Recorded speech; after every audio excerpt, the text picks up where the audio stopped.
मैं ये देखना चाहती हूँ कि हमारी एजुकेशन प्रमोट हो, एजुकेशन के हवाले से काम किया जाए, और ये जो मुल्क में बहरान है ना करप्शन का, ये कम होना चाहिए।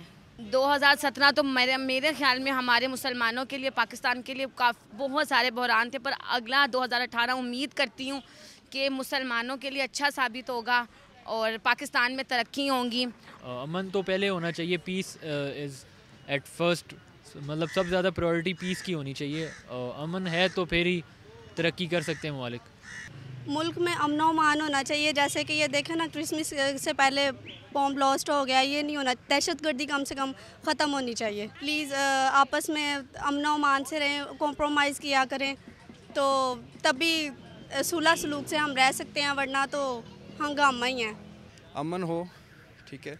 जैसे साथ जितनी भी कंट्रीज़ हैं जो बड़ी बड़ी हैं, बड़ी पावर्स हैं, वो जितनी न्यूक्लियर के लिए को जद्दोजहद कर रही हैं, वही अपनी जो दुनिया के उसके लिए हम जैसे ऑक्सीजन और दूसरी चीज़ों को कम ही कर रहे हैं, उसके लिए हम बेहतरी करने तो बेहतर होगा।